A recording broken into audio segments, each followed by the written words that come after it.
drones, which comes down to the technological financial wherewithal to actually manufacture these capabilities and then adopt them over time. There are still outstanding questions that deal with the proliferation of drone capabilities. One of these has to do with the implication of emerging drone powers in the drone marketplace for proliferation abroad. So China and its impact on the drone marketplace in 2011. And of course, you can't talk about drone proliferation without referencing the TV2 Bayraktar, which is a Turkish manufactured drone that most scholars will tell you is akin to like an AK-47 or a Toyota Corolla on the battlefield. It is prolifically used and bought by especially powers in the global south, Africa, and what we're seeing is an intensification of especially intrastate conflict, civil wars, political grievances, so on and so forth, based upon the adoption of this capability by powers in the global south. There are other outstanding questions for proliferation, such as the implications of status. I mean, to what degree does a country search for status or approbation globally, meaning recognition? To what degree does that encourage them to acquire drones so that they could be considered part of the venerable drone club? So proliferation is still an outstanding question in drone warfare scholarship, and we're getting much more information, especially as the capability transitions to non-state actors, which is a final question, right? We often think about drone proliferation in terms of these armed and networked drones, but the commercially available drones that are easily weaponized and cheaper and have resulted in things like first-person view capability in the Ukrainian war is potentially the more consequential proliferation question that we have very little leverage over, especially because of data and the lack of data that's being amassed globally, unlike what we saw with U.S. drone strikes in Pakistan, Somalia, Yemen, and indeed in Iraq and Afghanistan. As I transition over to the second wave, this deals with the effectiveness of drone strikes, especially in terms of military outcomes, whether at the tactical, operational, or strategic level of war. And you can think about tactics being something like, a discrete engagement between combatants for limited military objectives on the battlefield. The operational level war is about integrating these tactics across time and space to achieve what we call intermediate military objectives that, when aggregated over time, would allow us to achieve the more strategic and political objectives in conflict, such as war termination.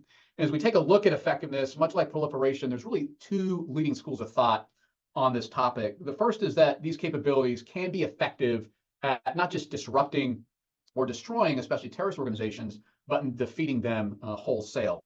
And there's a lot of literature out there. I put one book up here by Brian Price, a former professor at West Point in the Center for Combating Terrorism, that talks about the conditions of which these so-called decapitation strikes would be effective in defeating an organization. In other words, removing a terrorist leader that would hasten the demise of an organization over time.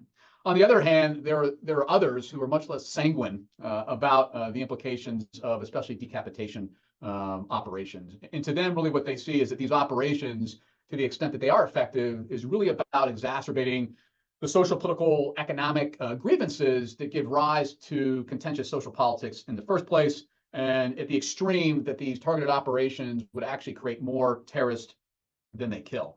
This is a really wicked empirical challenge, but yet there's an intuition that these operations are stoking grievances versus ameliorating them in the first place. I put another book up there that you may want to reference called Drone Strike, which benchmarks about 20 years of scholarship on these operations in terms of effectiveness, both in terms of qualitative studies, so interview, ethnographic studies, as well as quantitative that takes a look at large data sets to determine the implications of a strike or a series of strikes on outcomes of violence. And really what my colleague Mitt Reagan, who's the author of this book at Georgetown University, finds is that there's very discrete conditions in which case you could actually destroy or defeat an organization. It comes down to how young in terms of longevity an organization is, if a targeting operation or regime, the frequency of strikes over time, and then finally, if you can remove a charismatic figure for a highly religious organization, the data reflects that you may actually be effective in terms of disruption, destruction, and defeat. There are still outstanding questions, nevertheless, even given 20 years of research. I mean, what are the implications of drones for what we call large-scale ground combat operations, like what is taking place currently in Ukraine? The other thing, too, is that we often conflate effectiveness of these operations with decapitation, removing senior officials in an organization. But what we know is that commanders at all the levels of war, tactically, operationally, or strategic, have certain objectives. And so effectiveness could come down to achieving a certain objective at different echelons. And furthermore, we don't necessarily think about effectiveness in terms of civilian harm, risk mitigation, which I'm going to talk about later, nor do we think about the way that evolutions in patterns of drone warfare globally can shape outcomes of effectiveness as well. So much like proliferation, a lot left to be done in this space as well. And even more to be done in the third space, which is the normative conditions of drone warfare. When we mention normative, what we're talking about in terms of conditions is the perceived legality, the perceived morality, and the perceived ethicality of these capabilities. And let me just briefly walk through each one of these questions and try to cram decades of scholarship and emerging scholarship in about 2 minutes. And so for the most part, the legality of the operations via drones is really conflated, reduced to U.S. drone strikes abroad in terms of international humanitarian law, because we know that over-the-horizon strikes, which is the principal component of the U.S. counterterrorism policy, especially in Afghanistan, but abroad, will at times, as a matter of course, actually breach other countries' territorial integrity. And so when you view legality through the lens of over-the-horizon drone strikes, you can see that they, by way of international humanitarian law, are quite illegal. I mean, they will breach territorial integrity of other countries. And so this is how most scholars understand the legality of these operations. And this is notwithstanding the sort of domestic policy or laws that would lead U.S. policy officials as well as military leaders to think that these strikes are in fact legal. But we know that drone warfare is transforming in certain ways that is not akin to U.S. drone strikes abroad in the over-the-horizon sense. I mean, Ukraine's a great example. So is the conflict in Nagorno-Karabakh between Armenia and Azerbaijan, as well as strikes conducted in Africa by different countries' leaders as well, which is to say that these strikes are conducted in the confines of a country's territorial border, and as a result, don't raise the international legal considerations that U.S. drone strikes have as well. And so suffice it to say, we have to really rethink what we mean when we talk about legality of these operations. And I think what we mean is the sort of jus in bello protocols of proportionality, distinction, necessity, precaution that frame operations in the context of a declarative operation, as well as an ongoing internationally recognized operation by member states of international society. And that kind of moves us into the moral considerations of these operations. I mean, asymmetry is really what you want to achieve on the battlefield. In other words, you want to have a comparative advantage versus an adversary, which drones certainly provide you in terms of persistence, in terms of reusability, in terms of radical maneuvering and precision. But war ethicists will tell you that it's not just asymmetry, it's radical asymmetry that drones have provided countries and non-state actors even that moves into morally problematic killing. And so the respatialization of war leads us to believe it's not just UAVs in war, unmanned aerial vehicles in war, but UAVs as war. And so that gets into the ethicality of the system finally, which is to say when you remove an operator from the battlefield, it really redresses how we want to think about in terms of martial virtues, conflict and operators in conflict. I mean, we would expect soldiers to be courageous. We would expect soldiers to be brave on the battlefield. And the fact of the matter is when you can apply an effect from a ground control station in Las Vegas, Nevada, for instance, in the United States, 10,000 miles away in Afghanistan or another country with a conflict raging, we don't see that sort of martial virtue of battlefield courage, of heroism. And so this leads to notions of post-heroic warfare, virtueless war, PlayStation warfare. There are some other outstanding questions in terms of the normative implications of drones as well, chief being the implications of civilian casualties on how we understand the morality and the ethicality of capabilities. The final wave here, which we're really in right now, are these emerging and renewed questions across all waves of proliferation, effectiveness, and normative conditions for these capabilities. And I just put 2 books that Sanjay mentioned that I recently authored that attempts to wrestle with these very challenging questions of the implications of drones for global order, and then furthermore, perceptions of legitimacy for these operations. And I'm going to talk a lot more as we go forth today about these 2 questions in particular, but there are other questions as well that come down to the racialized nature potentially of drone warfare, the extent to which attitudes of support are racialized, the implications for commercially available, cheaper and easily weaponized drones. I mean, for the most part, scholars of drone warfare are studying large armed network drones and haven't necessarily, for a lot of good methodological reasons, I mentioned one before, data, taken a look at these commercially available drones and the implications for global order. for legitimacy and for perceptions of morality and ethicality. So having given you this useful backdrop and done so in a really hasty way, I must admit, the question for me as a scholar is, what do we actually mean when we talk about drone warfare? I mean, everybody these days, to include my mom and my dad, for instance, is a retired police officer, doesn't even know what a drone is probably, but yet he's a drone warfare expert. But I don't really think he understands what we mean when we talk about drone warfare. And it's a crucial question because in order to study the implications of drones for policy strategy and perceptions of legitimacy, for instance, we actually have to have certain mechanisms or attributes to look at empirically that allows us to study it empirically. And so as I step back and I take a look at the state of literature for 20 odd years at this point, and I published this in a recent book chapter, what I find is that most definitions of drone warfare will really emphasize one aspect over another. And so what they don't do, what scholars haven't done, is really integrate what the armed drone does, how it does it, and where it does it. And for the most part, as you'll see here, scholars are also guilty of assuming why these strikes are taking place in the first place, especially for issues of power and of security. And so what we lack is a real intuitive definition for informed observers even to make sense of these operations abroad, especially in different strategic contexts, which means essentially anything from irregular warfare, counterinsurgency, counterterrorism, all the way up through high-intensity conflict between, God forbid, two great powers like China and the United States, Russia and the United States. And so to put a little bit more meat on the bone here, what we often see in the literature is a reduction of drone warfare to either the platform, let's say the Reaper Predator, to the conflict terrorism, to the mission, targeted killing, although that's not really even a feature of international humanitarian law, or the genre of warfare, especially this concept of remote warfare. And remote warfare is really probably an unfair comparison because it's a broader category that sits above drones and includes things such as surrogate forces, proxy forces, and different sort of ways to build in standoff between you and an adversary, like let's say cyber warfare. The second sort of pathology here is if we're going to problematize drone warfare, try to make sense of it, most people focus on the particular uses of the capability. And so we know that drones can kill certain things, but they can also watch in terms of intelligence, surveillance, and reconnaissance, and they can even aid in terms of logistics on the battlefield. Think the movement of blood supplies, for instance, in Ukraine. Others will talk about the tactical versus strategic qualities of drones, and I've defined these terms briefly before. Strikes being self-defensive or cooperative, given that burden sharing is a key norm in an era of coalition warfare, following the Cold War.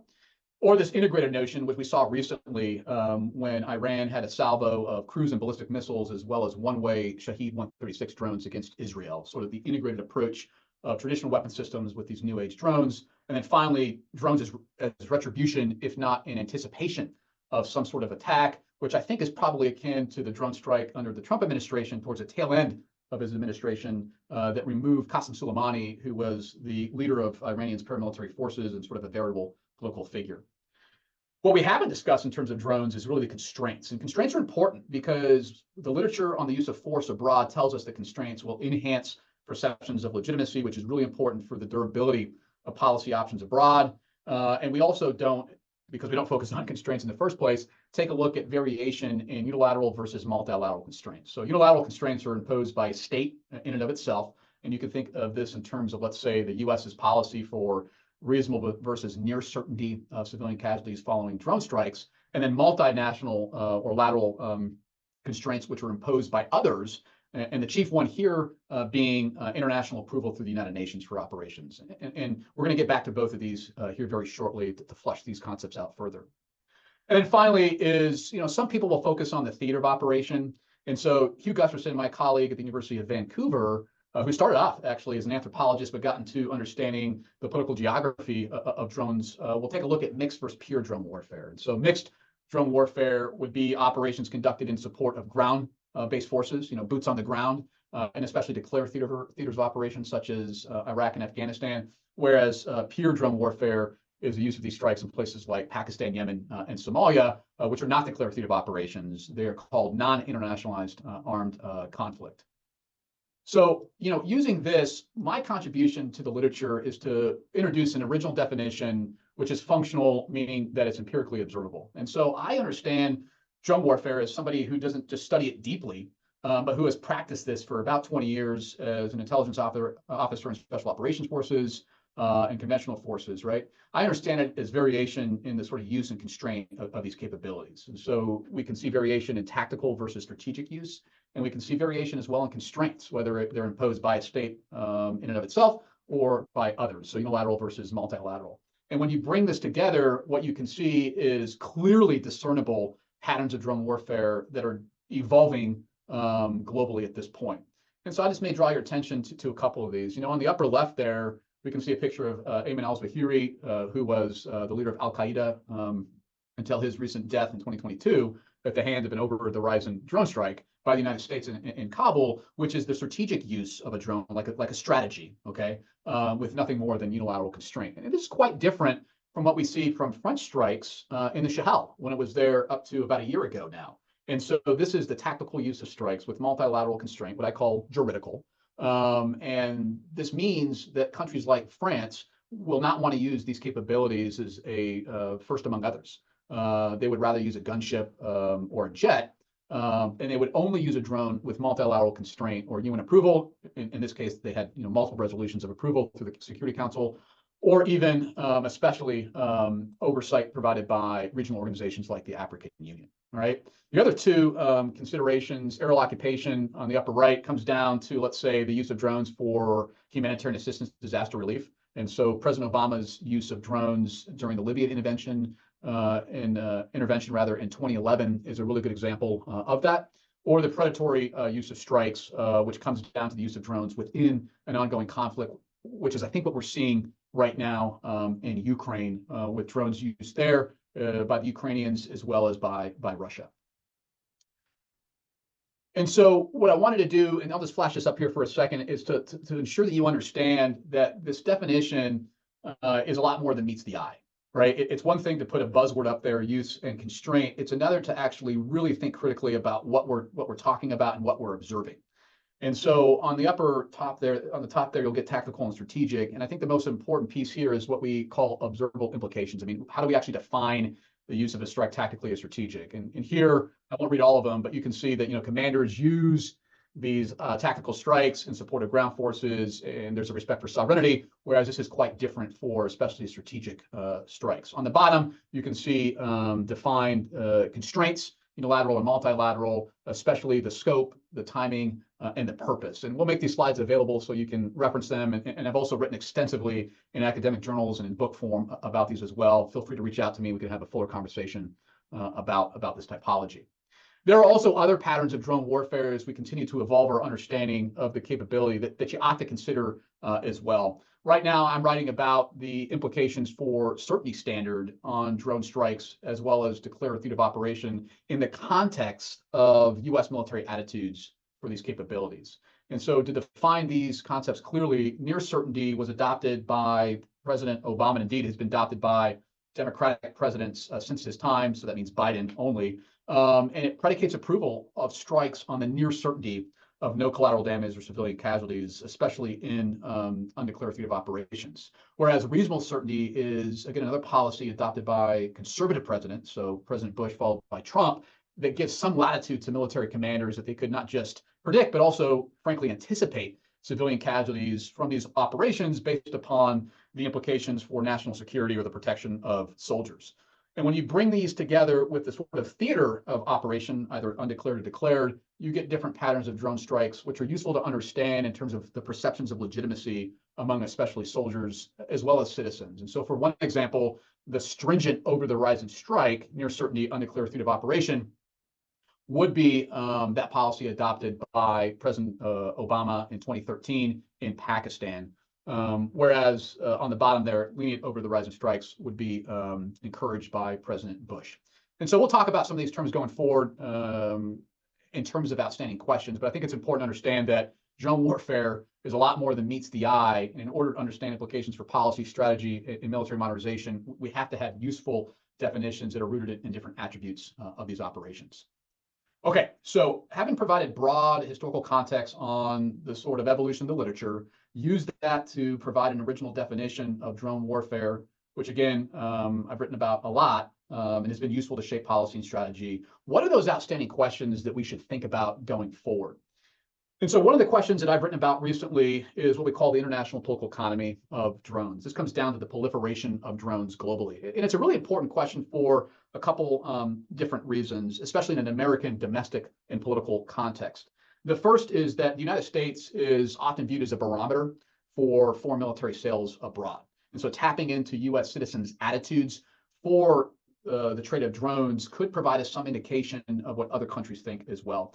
The other point here is that although the United States still is the most prolific user of these capabilities abroad and manufactures the most advanced drone in the world, it has the most stringent policy governing the foreign military sales of drones of any drone manufacturing country, China, Turkey, and others. And it looks to domestic political leaders, so in Congress, look to both domestic and international levels to govern and constrain the sale of drones. On the one hand, this notion of the conventional arms transfer policy, the CAT, which is a series of probably 13 to 20 criteria that are subjectively adjudicated to govern the sale of drones abroad. So things like human rights violations, so on and so forth. And then the missile technology control regime, which is the principal, although feckless, international regime that was designed in the 1980s to manage the trade of nuclear delivery vehicles, frankly, at cruise and ballistic missile weapon systems, but has also been retrofitted to account for drones, which in this case are defined as Category 1 missiles, right? And so the question that I confront is to what extent to do these domestic policies, the CAT namely, as well as international regime, the MTCR, really have any bearing for U.S. attitudes of support for the sale of drones abroad? And again, the drones we're talking about is like the Reaper or the Predator. And it turns out not much, right? And so when you take a look at the literature on drone warfare and drone proliferation, you really get sort of 5 mechanisms or considerations for proliferation. And these are listed on darker gray on the left side here. So from bottom to top, the use of the capability, lethal versus non-lethal, the previous exports of capability to certain countries, so jets, tanks, artillery, helicopters, the importer, who's going to receive and use the capability, the governance, which I talked about, so domestic policy, the CAT, conventional arms transfer policy, or the MTCR, missile technology control regime. And then finally is the competitor that's also peddling these wares globally. So you can see 3 of the chief ones, China, Israel, and Turkey. And when you do a simple survey experiment among American citizens, what we find is not really the policies or international institutions that matter as much as it is who is importing the capability and how they're using it, right? And so in the middle and the bottom, importer and use. And so with the importer, it really comes down to perceived alignment with the United States, especially in a military context. And so we can see Ukraine actually increases a lot of support if it receives these drones for public attitudes. And that makes sense, right? Because although the Ukraine is not technically an ally of the United States, it is really aligned with the United States in the context of that ongoing war against Russia to prevent further revanchism from Russia in Europe. And then we also see, on the other hand, that although we have a country like Saudi Arabia, which is actually pretty closely aligned with the U.S. military, but it's not a treaty ally, we can see less support for potentially, and this is speculation, issues of human rights violations. And so what we see here is that importer really matters, and these results can inform political officials on the export of drones to especially Ukraine going forward. The other thing I want to call your attention to as well is the implication of the type of mission. And so we see really strong results on the very bottom there for non-lethal missions like humanitarian assistance, disaster relief, as well as a little bit less, but still pretty strong support in terms of intelligence, surveillance, and reconnaissance. So in sum, the international political economy of drones is really an evolving topic that deals not with just demand side, supply side considerations, but also with status considerations. And to the extent we think that public opinion matters for our democratic republic, then these political attitudes potentially could shape a more liberal policy for elected officials, especially in terms of Ukraine, and especially in terms of non-lethal uses for the foreign military sales of drones. So as we continue this tour de force, the other question we have here are the implications of drones for civilian casualties. And I think the important policy backdrop here is the Department of Defense about a year and a half ago instituted what they call the CHMRAP, so the Civilian Harm Risk Mitigation Action Plan. And this was designed to signal abroad, but also within the United States to our military, the strategic, the moral, the legal obligations of reducing collateral damage, especially civilian casualties in conflict. And I think it's based upon the wellspring, the outcry, rather, of U.S. drone strikes, and especially undeclarative operations like Pakistan, Yemen, and Somalia. And so the case here would be what happened in Pakistan from about 2006 to 2011, 2013, where you can see from this chart, which is drawn from the Bureau of Investigative Journalism, its data set on U.S. drone strikes in Pakistan. We had civilian deaths in blue, the dark blue. We had non-civilian deaths, combatant deaths in lighter blue, and total deaths in sort of that gold or yellow, right? And what you can see here is sort of a crescendo, an increase almost exponentially of deaths in Pakistan that resulted in global outcry for U.S. drone strikes of the over-the-horizon variety, which I've just defined. And it gave President Obama, who came into office initially arguing that drones could potentially result in a moral hazard. You have the capability, you're going to use it. It came at the time when he was using it quite prolifically. And so the question here becomes, if you recall the sort of certainty standards, to what extent the near certainty standard that President Obama adopted, to what extent did that really have any bearing on the effectiveness for civilian harm risk mitigation? In other words, did it allow the United States to reduce civilian casualties, which was the overall intent of the policy in the first place? And in the book that Sanjay introduced and in other research, my colleagues and I find that it had a drastic effect on civilian harm.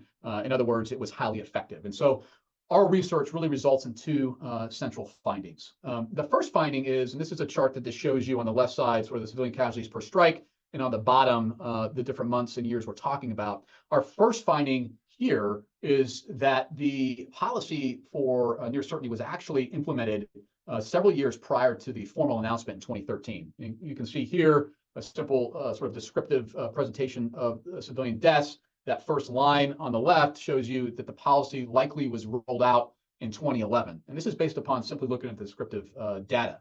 We also talked to the former director of the CIA, John Brennan, as well as the director of the counterterrorism desk at the National Security Council, a man by the name of Luke Hartig, and confirm that the rollout for this near certainty policy was in 2013 when President Obama officially announced it at the National Defense University in Washington, D.C., but was in fact 2011. Why is this important? Well, it shows, one, that there's a lag often in bureaucracies for the announcement of policy and the mechanisms that have to be changed in order to implement that. And then two, we can provide new knowledge on the effectiveness of this policy. So on the one hand, there are those like Jamil Jaffer, who worked at one point for the ACLU, that will argue that this policy, even given its intent, which was noble, really was only effective at the margins, right? So it wasn't effective at all. And there are others who will argue that, no, it was effective, but in doing so, only look at the descriptive data. Our research is pretty causal, and in looking at the rate of change over time, we find that the policy resulted in increased precision for capabilities, like 95% precise, meaning that you only really took out who you wanted to in the first place. It recouped well over or just about 300 civilian casualties. In other words, it saved 300 Pakistan lives. And then furthermore, and quite novel for the literature, what it did was it allowed Pakistanis to recoup something like $300 million for their economy. And this comes down to a statistic which is called value of statistical life. But for some, that's not enough. And so we go a step further in this chart. You can see here titled, "What is the relationship between drones and civilian casualties?" You can see a simulation we ran and sort of lighter gray near certainty strikes, and that's the circle. The triangles are reasonable certainty strikes, and the squares are the simulated data. In other words, what would have been the civilian casualties had the policy not been implemented? And we can see that after the implementation in July of 2011, had we not implemented the policy, we would have had civilian casualties akin to the Bush era, when reasonable certainty was the policy that governed drone strikes. One of the arguments we often field from people in this research is missed opportunities. Because there's more stringent oversight of strikes, you miss the opportunity to go after a terrorist. And we find that nothing could be further from the fact. The fact of the matter is the United States, under this policy, was not attacked at proportions like 9/11, nor were our allies and partners. And so we really have to understand what it is we're talking about when we talk in terms of near certainty and reasonable certainty for effectiveness, both in an enemy way, but also for friendly or for civilians. And I think a broader policy implication here, especially in the context of AI and automation, is that you could potentially adopt this policy within declarative operations and not just undeclarative operations, which is a pretty contestable claim. But the data shows us that if we're really interested and sort of legal, moral, ethical obligations, strategic obligations of civilian casualty risk mitigation, then we ought to consider that seriously. Another question that we confront in the research is perceptions of legitimacy, and this could take us all afternoon to talk about, right? And legitimacy is really consequential because we know that when people perceive operations, policy as legitimate, they often don't question it, right? And we also know that political officials speak about legitimacy a lot in order to justify policy and strategy. And furthermore, and I teach here at the U.S. Army War College, we know that our doctrine, especially joint publications, will identify legitimacy as important for military operations, counterterrorism, or high-intensity conflict. But yet, scholars don't study legitimacy empirically, which is to say is a dependent variable like support or like approval. The other thing to consider as well is that when we talk about legitimacy, we often emphasize one form or the other. On the one hand, it's moral legitimacy, so perceptions of rightful wartime conduct, how right or wrong is something, or on the other hand, compliance with the law, especially the laws of armed conflict or international humanitarian law. And then finally, and what links back to the sort of normative questions here, is that when we talk about especially moral legitimacy, we often think about one moral norm or the next. And so what that really means is the protection of our own forces, force protection, the protection of civilians, or even those martial virtues I mentioned before, courage on the battlefield. But we know the social world is much more complex. And my intuition here is that these things often fire in concert with each other based upon how strikes are used and constrained. And in fact, this is what I find in recent research published with the Texas National Security Review, is that when you understand drone warfare functionally as a function of different strike attributes, you can see how people, unbeknownst to themselves even, will have intuitions for the legitimacy of these drone operations, right? So I'll give you, one or two examples. On the upper left there, you can see the percentage of respondents in this particular survey experiment. And on the bottom there, you can see different moral norms, courage, protection of soldiers, protectors of civilians, or even some conflated sort of logic, which is really hard to disentangle as a researcher. And when we talk about the strategic use with multilateral constraint, that aerial occupation pattern, really what people are emphasizing here is the protection of soldiers because they believe, I think as a researcher, that multilateral constraint results in greater emphasis on civilian harm risk mitigation or protection. Whereas that's a little bit different from the tactical use with multilateral constraint, which is the so-called French model, what French forces adopt in the Sahel, in Mali, and Niger. Here, what we see is more emphasis on the protection of civilians because we're talking about the tactical use, which I think people think is more frequent for these drone strikes. The other thing, too, is what do military people think about legitimacy in the context of drone warfare? And this is consequential because, yes, military personnel follow orders, but especially commanders have agency in how they use force. And then furthermore, advisors, like chaplains even, have a lot of agency in shaping the moral use of force. In fact, chaplains are called moral advocates for the use of force abroad. And so in a recent, but yet to be published research project, I take a look at what chaplains think about in terms of moral legitimacy, legal legitimacy, and attitudes of support. And so on the left side here, you see sort of mean responses across different experimental groups, right? And so remember the stringent over the horizon, lenient over the horizon, stringent battlefield, and lenient battlefield strikes. And in those different shades, you can see legal legitimacy in lighter, and a little bit more shaded moral legitimacy, and in a darker shade of gray, you can see support. And so this allows us to understand how legitimacy, perceptions thereof, relate to support. And what we can see is some really interesting results. First and foremost is that chaplains as key advisors in a hard test for military attitudes generally have a preferred model of strikes. And that is stringent battlefield strikes. So strikes in like Iraq and Afghanistan when those wars were raging.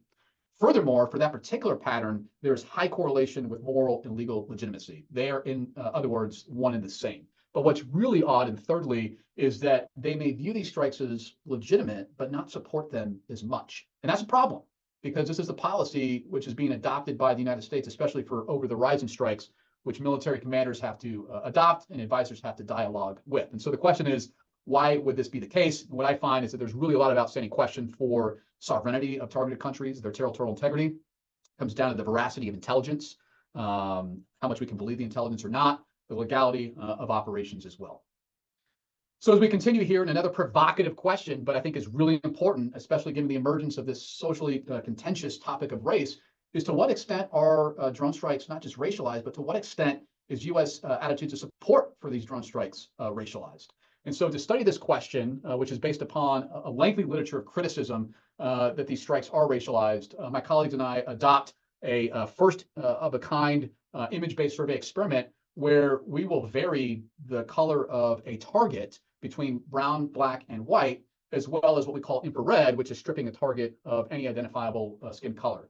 Furthermore, we superimpose this with what we would see in a drone optic, like a Reaper or Predator, to represent graphically what is realistic in the real world. And we do so because the argument that drone strikes and public support is racialized suffers from this bias called selection bias. I mean, how could you actually ever really prove that, given the fact that these operations are only being conducted in countries with brown, black, and indigenous people? And so when we vary the skin color and the location of these operations, we find some pretty disturbing results that contradict high levels of public support for drone strikes going back for 20 years, right? So first and foremost, and here let me just explain, this graph shows you on the left side mean public support on a scale of 1 to 5, all right, 1 being low, 5 being high.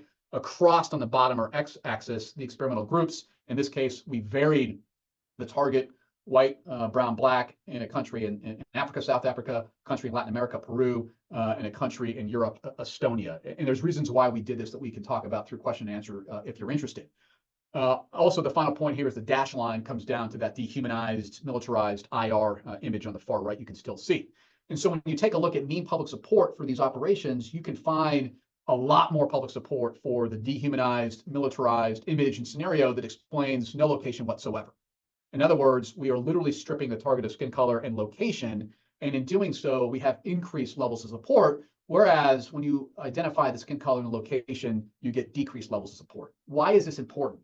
Well, when you take a look at public opinion polls for the better part of 20 years, what you see is high levels of support among American citizens for drone strikes. I mean, I'm talking about 80, 90%. But when you take a look at the questions they're asked through, let's say, Pew or another polling center, it's things like, do you support a drone strike abroad? I mean, who wouldn't support a drone strike abroad when you're intuiting, you're filling in the gaps that, you know, my lifestyle is at risk, there's a terrorist who's going to take out my children, whatever it may be. But when you give more information, you actually see less support for these operations, which means politically, in terms of policy and strategy, you need a lot more accountability and oversight of these operations. We were not convinced about these findings, especially given how contestable this topic is. And so what we did was extend it to a second survey.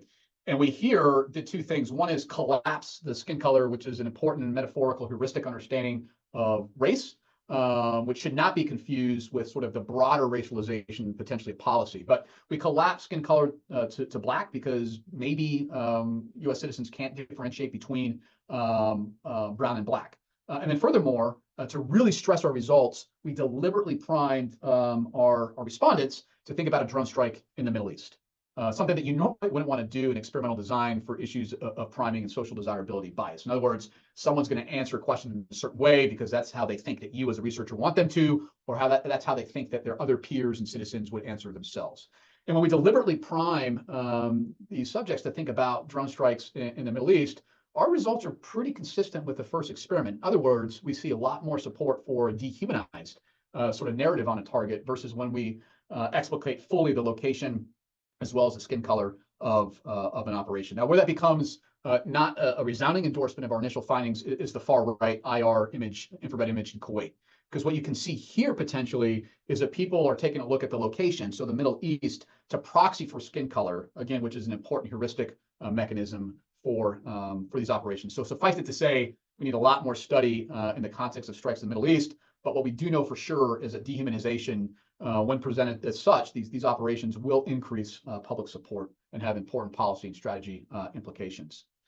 So I'm going to skip over that for the interest of time and end with this, and that is, what are the implications of artificial intelligence for drone warfare? I mean, how often do you read in any number of think tanks or federally funded research centers that AI is game-changing, right? And really kind of tapping into the chief benefit of AI, which is reducing what we call the sensor-to-shooter timeline, that we can use AI to crunch big data to identify a target and apply an effect quicker than an adversary, and in doing so, maintain lethal overmatch. Certainly the context of near-peer competitors and great power war, which is what is building a sense of urgency for AI in the first place. My contention as a scholar who looks at warfighting in a truly professional manner here and teaches it at the U.S. Army War Colleges, that conversation leaves a lot to be desired about the nuts and bolts. I mean, how we speculate or predict that AI is going to change warfighting going forward in the future. And because of that, I've been driven to really study this empirically and have stitched together this original typology that allows us to think about the use of AI at different scales. So tactically, the bottom two right there, and in terms of human or machine oversight. So on the left side, you get human oversight. On the right side, you get machine oversight. Now, I've talked about this and written about this a lot, so I'm not going to go in great detail here. I'm actually more interested in your questions on this. But to suffice it to say, when we think about different attributes of AI, we can start to identify different patterns of AI-enabled warfare. And so for one example, centaur warfare comes down to the use of tactical decision-making with human oversight.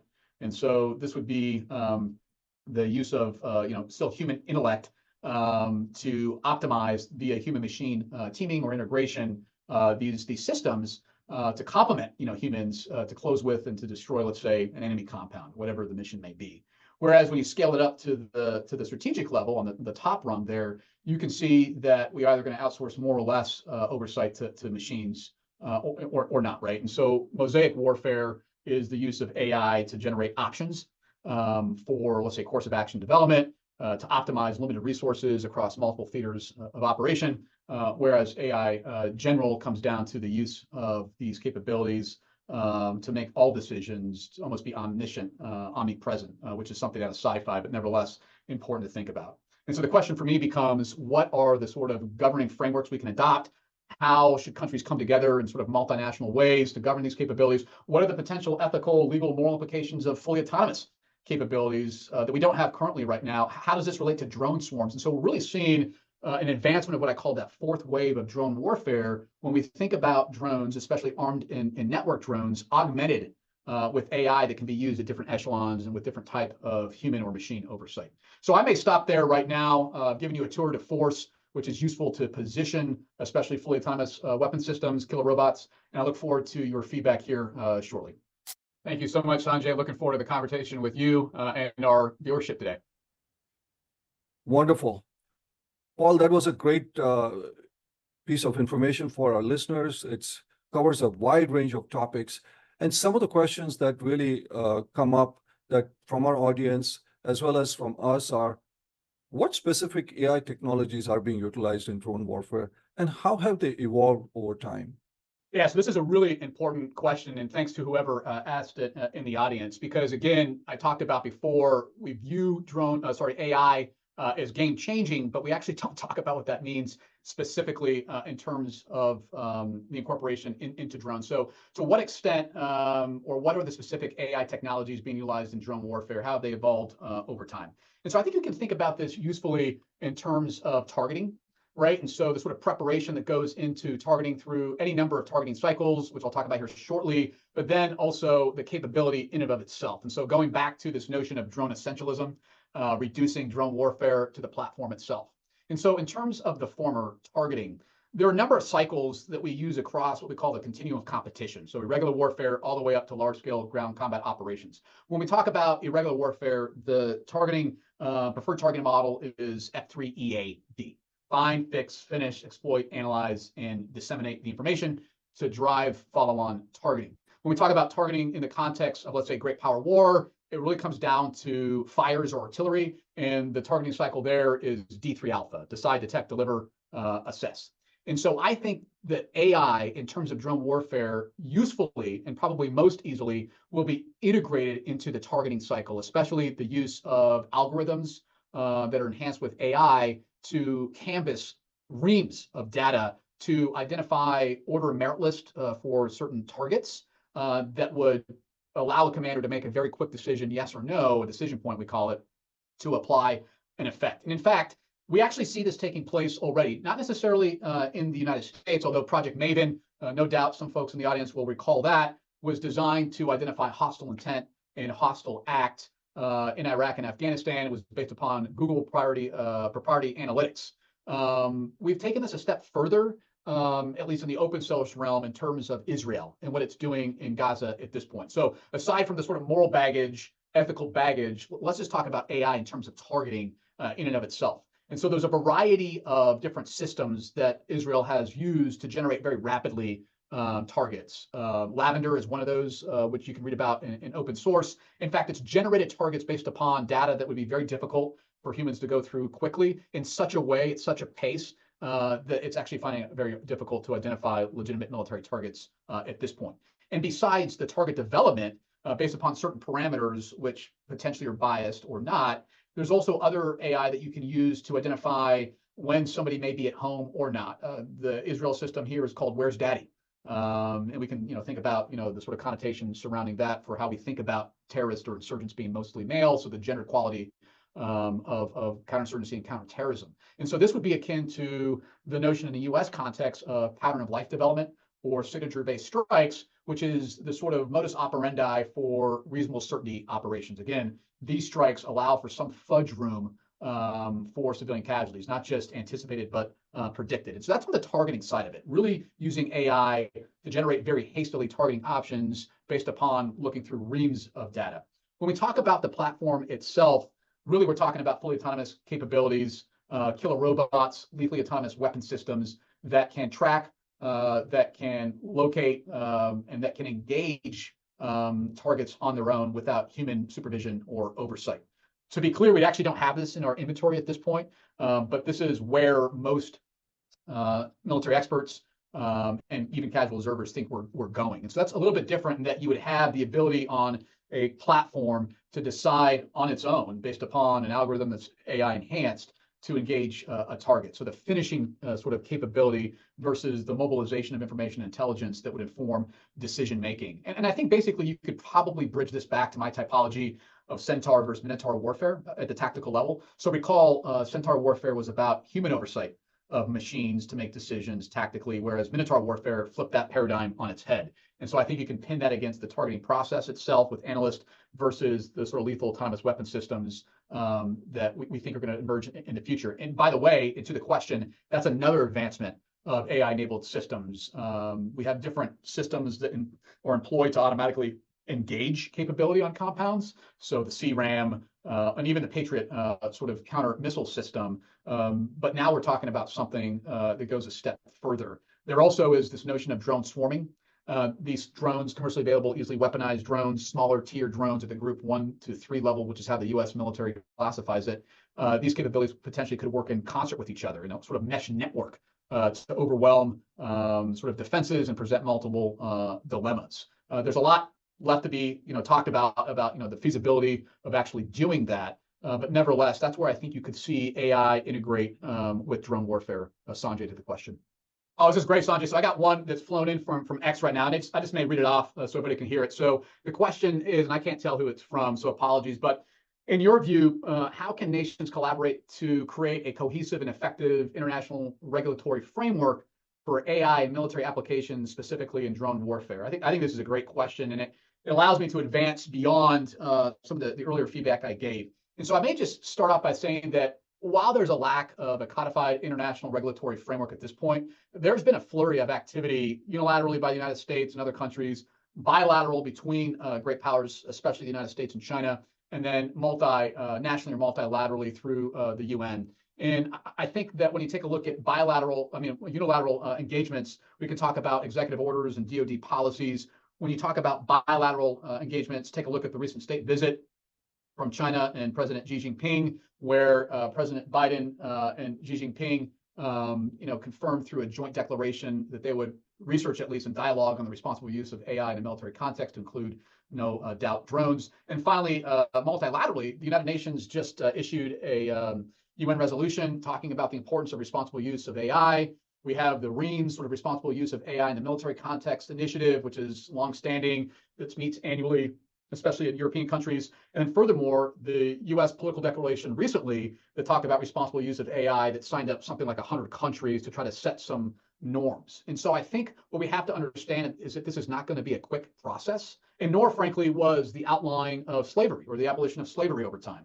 And nor, for instance, was the outline of chemical weapons that has been ascribed to by a lot of countries in the Western world. And what we see here, not to get too theoretical about it, is that when these sort of unilateral, bilateral, and multilateral initiatives are brought together and are encouraged by especially non-state actors, international organizations, international regime, they often exercise a pressuring effect on leaders within the great powers, the United States and others, to create regulations and laws that would allow for sort of responsible use of AI.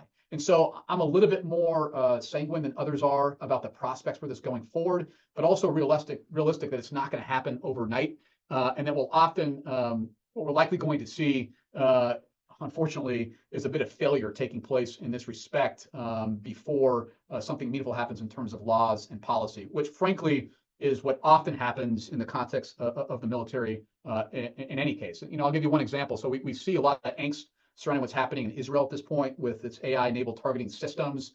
Could you imagine what would be the case in a war between the United States and China?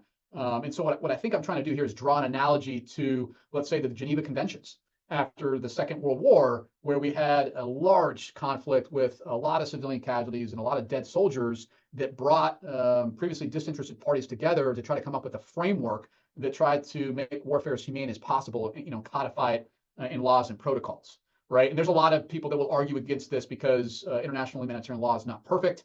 It allows military still to exercise self-defense and do so in such a way that is less than desirable for some critics. But nevertheless, I think what we're going to see over time is sort of a marrying up of these unilateral, bilateral, multilateral initiatives, and potentially the catalyst here to make something meaningful will be a large-scale war. I mean, that sounds kind of gloomy, but we often see, historically speaking, that it takes something as drastic as that to really codify these laws and policy. We would like this to happen, not with the war, and hopefully this political declaration that the United States is leading on behalf of international society will have some meaningful effect on how people want to manage this going forward as well. Yeah, so first and foremost to Sanjay and the entire team, Isabel and others at Regulating AI and the Defense Tech Week organizers, thank you so much for the opportunity to be here today and to really draw upon my deep practitioner, but also academic expertise in drone warfare to talk about what that means for the emergence of AI on the battlefield going forward. If you want to continue the conversation on any number of these questions, feel free to reach out to me either on X at Lushenko Paul, again at Lushenko Paul, or look me up on other social media to include Facebook, and send me a note, and I'll be happy to dialogue on this going forward. And again, thanks a lot. I look forward to continuing the conversation well in the future.